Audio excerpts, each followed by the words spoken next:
Hi, this is Variety Chenevert for AKASHImedia podcast live, giving you an update commentary on the upcoming sentencing for R. Kelly in the month of June.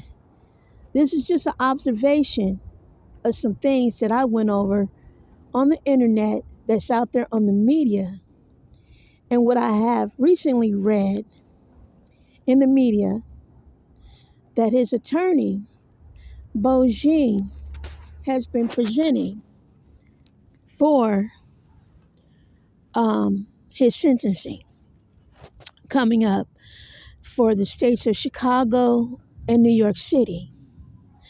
Well, I agree with what she has observed and presented to the judge in New York City. And also to add to that, what she has said is she feels that the conviction is based on the television show Surviving R. Kelly. I also feel that way for the fact that he has already been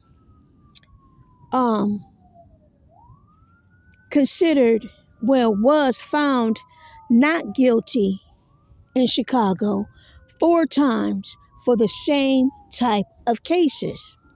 Now he has to go back to Chicago again for the same type of case again to try to get a guilty verdict in Chicago on something he's already been found not guilty on. Now,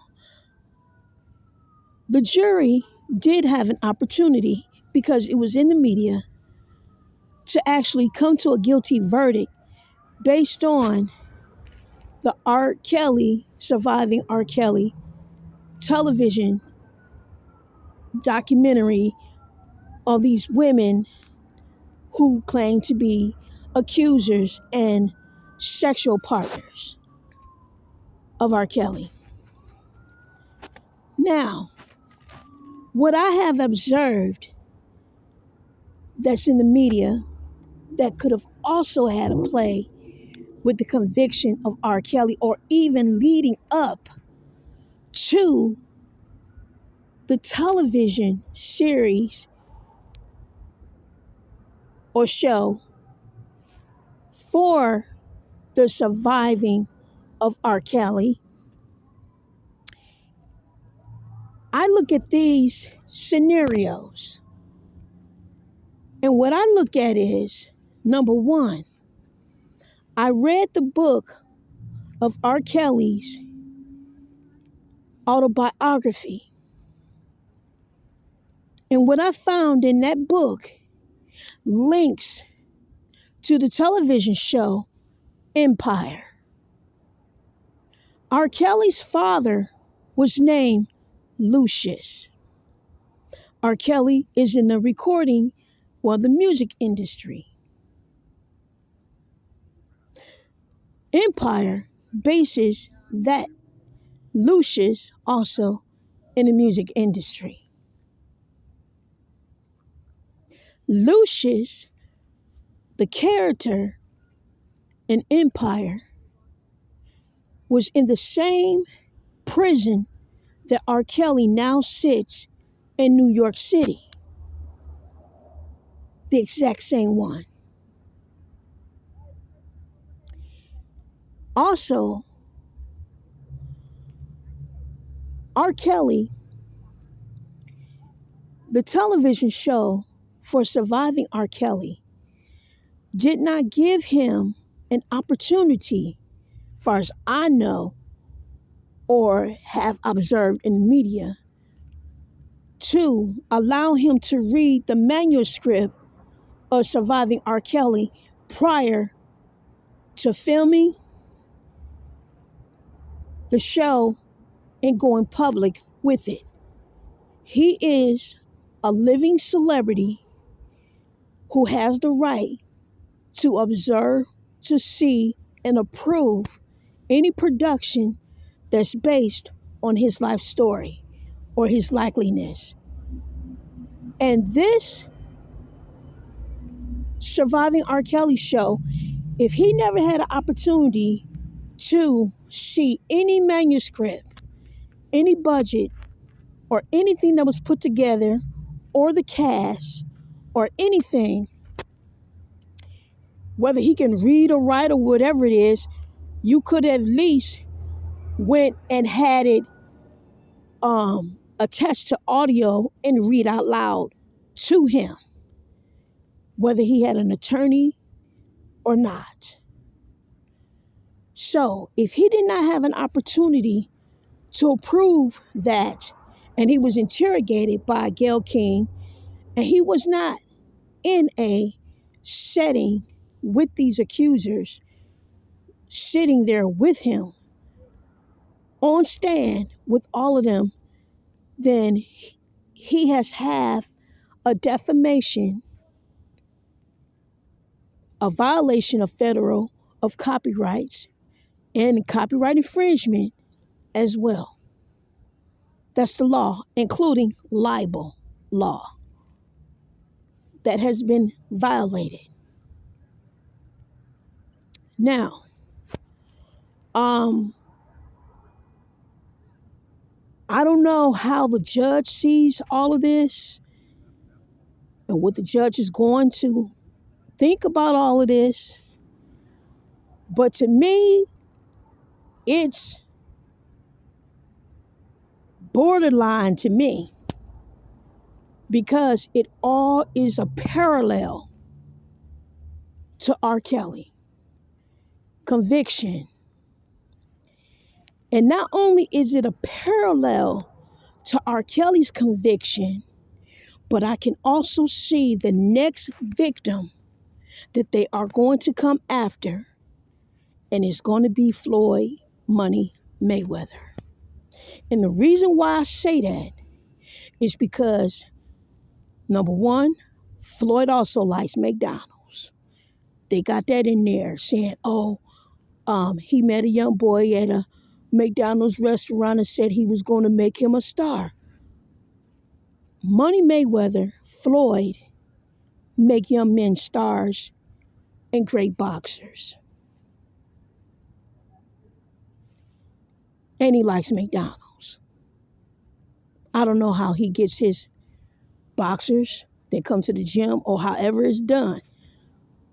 And also, you have a woman that said during this R. Kelly accusation or whatever they was at, she said, I hid and ran underneath the boxing gym. Who has a boxing gym? Floyd does. Then they're talking about, he go pick up the women and fly them around the world. Who flies women around the world? Floyd Mayweather does. So I can see the scenario of it coming, that y'all gonna put some other shit on Floyd after this trial with R. Kelly. I guarantee you, y'all are next, because Gaylord had that case open with Chantel Jackson, and she didn't get $20 million out of him. They still had that case supposedly pending. But Gaylord moved on from that case with Floyd to R. Kelly. So I know that they're going to try to backtrack to Floyd. So I see that coming. So I am just putting this scenario out there because everybody ain't blind to everything. And not only that, I know for a fact there are a lot of people that were on the witness stand. Some of y'all from Los Angeles. A lot of y'all know that y'all been going to them Judge Judy shows, Judge Joe Brown shows. Y'all been linked up with Central Casting, Rainbow Casting, SRO, Standing Room Only, all those little different little shows that y'all been going on and being actors on and getting paid cash at the end of the day. Just letting y'all know. Don't think nobody can see through it, or people who have actually seen y'all at them shows. Because I know some people that have gone to them shows with you and seen you guys at those shows. Y'all was cast as that as well. So, just throwing that out there. But anyway, this is just a commentary for the upcoming sentencing of R. Kelly in June for the New York City trial. And he is waiting for his next trial that's coming up in August. But his sentence would go through in June prior to his trial in Chicago.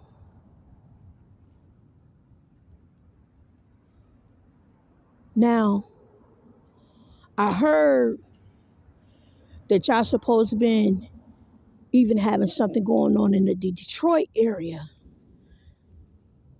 But I'm just going to hold out on that Detroit area thing because my daughter is back there in Detroit, Michigan, with fake people that supposedly been my damn family that took my daughter from California and Los Angeles and took her down to Detroit and did my daughter bad when I was at work without my consent and when it got a fake ass guardianship in Detroit behind my back without my consent and my permission and put my daughter's life in jeopardy and took her away from her family out here in California.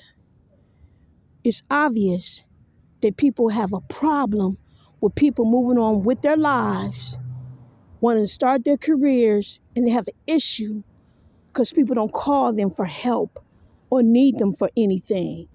And they have an attitude problem because they have issues of their own. They're people who got stuck on an ego that felt like people were going to stay either underneath them or they just thought they were just so higher than mighty that other people's children couldn't come up and be better than theirs or them, whatever the case may be. Regardless, all I have to say is this. My mother was Florence Ballard from the Supremes, and my mother grew up in the projects. My mother flew around the world. My mother started the Supremes. I am Nicole, her first born child. I am the first Supreme child of the Supremes. I'm older than Rhonda in all of them. I'm the first child that was born of the Supremes. I am not Nicole Chapman. I am Nicole Ballard. Nichole. Okay? And everyone back then called me Rosalind as well. And I changed my name to Variety. However, my mother had a dream too, and she flew around the world. She made her dreams come true. She went all over the world and lived it up like any young person should do. Some people make a decision to quit groups, move on, and so on and so forth for the fact they don't think that people are going to make it and be successful. Or people don't want to put in the work for the success. And then when they see that it really happens, then they have big regrets and jealousy. But Robert and Floyd Mayweather and my good friend Darren Dean, we all had dreams. We all went to good schools. And we all made it in our own way, in our own vision, and our own talent to do what we want to do to make our life happy. We pursued happiness, and that is what we did. Now you have people years later that want to punish people for pursuing their happiness. That's how I feel. Because I have lived this so many years myself, I understand and I know exactly what Robert is going through. I have lived it myself. I am not a person who is for rape. Anyone who rapes someone, I feel they go to jail. But I don't think Robert has done any of that because I have lived this scenario over and over again with jealousy. And my parents are gone because of it.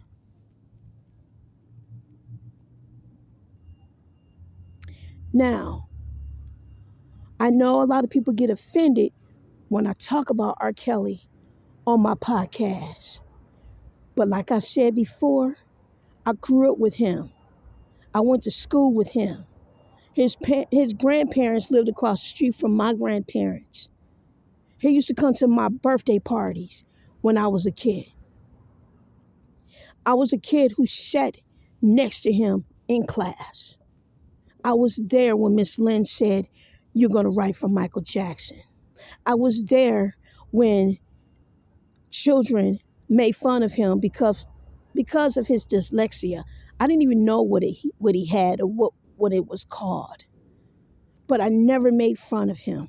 I was there when we used to go to the playground and talk at the gate in private, away from the class, before we started playing baseball on the field. I was there when he was in my apartment in Detroit, Michigan, and he spent the night in my place a few days. And he was getting ready to prepare for getting his record deal. And we talked about our goals. I was leaving that year as well to go to California to pursue film school. I am the original creator of Set It Off and Booty Call as well. Those were my college assignments to finding a financer and pitching my scripts. And I met Takashi Buckford across the street from my home in West Hollywood. I was the one who invited Robert to Venice Beach when my sister Ebony took me to Venice Beach for the first time. From coming from Detroit to live in Palos Verdes and Rolling Hills in Torrance, California, she took me there to visit the beach because it was a big difference in the atmosphere of living in Detroit or Chicago. And I said, "Oh my God, Robert, you got to come here. They have all kind of hotels here. It's nice. It's beautiful. They got a basketball court. You love to play basketball." And I called him and told him how nice he was. I talked to Ms. Lynn on the phone and everything. We have always kept a tight network of people because my friends got married or got into relationships.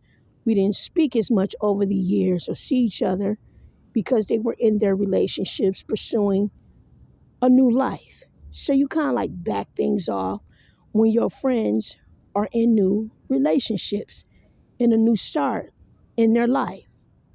So sometimes you have to pull back, and that's why you don't get a chance to see your friends as often. And that was the situation with my relationship with Floyd and Robert Kelly because they were in relationships, But we all came out here together around the same time in the 90s, 93 to be exact. 93, 94, 93. Definitely 93 because that's when I arrived in California with my daughter. And then my friend Darren came 30 days later. And then later on, Robert visited because he was coming out here to do the record deal or whatever he had to do anyway. So I was there when he was in his beginnings of getting all that done. And he wasn't with anyone but Drea at that time. You know, so anyone to me could have taken a picture with him on the beach. That could have been damn years ago. Hell, just snapshot. But he wasn't even that big yet, you know. But he was my friend. I was glad to see him make it and be successful. I was glad to see that he can turn his circumstances around for the better for himself, to be a man who can take care of himself. He had to. His mother passed. So I commend him for being able to take care of himself and buy his own home and do everything that he is supposed to do as a man and as the American dream as well. Same with Floyd. Floyd was buying homes like 16, 17 years old, you know, and he had a white Mercedes-Benz at the time and everything, because he came to pick me up from the airport. So I'm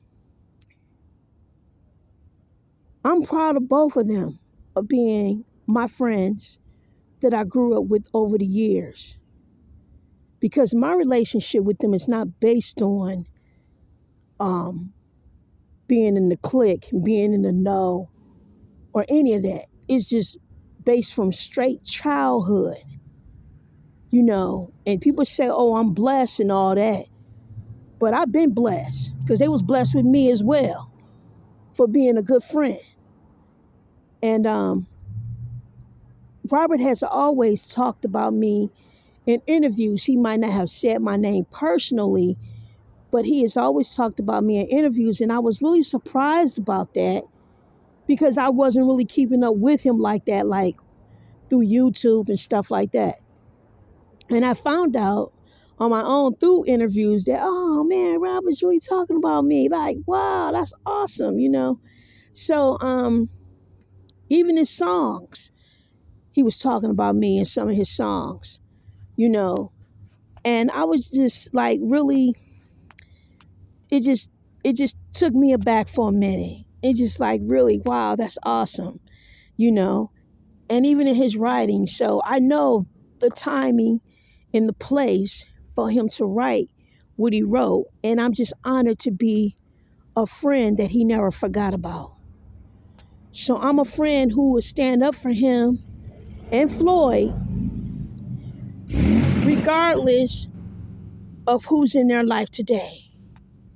Because I don't need the diamonds or any of that. I don't need the Prada, the Fendi, or none of that. I'm just proud to be at the beginnings of it all. That's what I'm proud of. So, I was there when Floyd used to watch boxing on television, on a black and white television in New York, in his New York apartment with his mother. And she had 2 TV sets because Floyd was not going to let no one else watch television other than boxing. So she had another television set next to the television set that he was watching all night long, all day long, until the television turned to snow. That's how long Floyd Mayweather would watch boxing on television. And he was serious as a child with watching boxing. I could not even turn the channel during a commercial break. I said, Floyd, do you think we can turn the channel? No, it's going to be right back on soon. It's coming on. And Floyd would sit on my lap and lay back on my chest and lay his head on my chest and just watch television. I would be holding him, you know, together and stuff. So I remember all of that. So my mother and I used to visit his parents.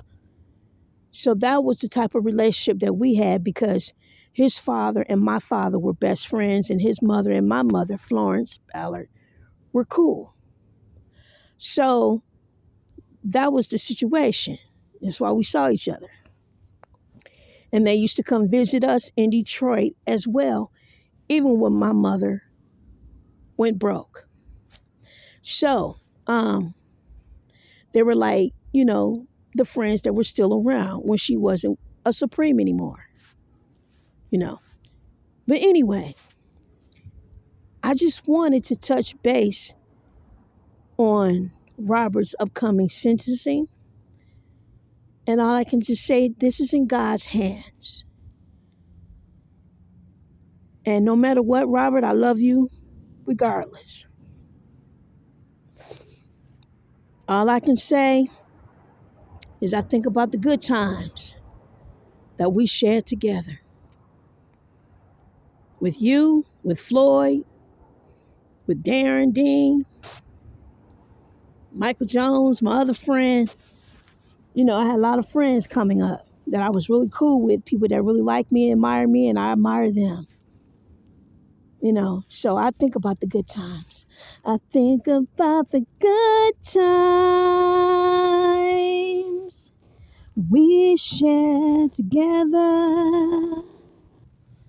Whenever I think of you, something runs through my mind. My heart starts churning. I wanna see you again. I think about the good times.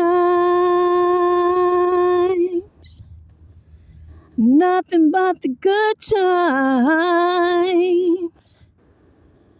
I think about the good times we shared together. Oh, like holding hands. Remember how we made our plans. We used to dream on the stars. How did we get like we are?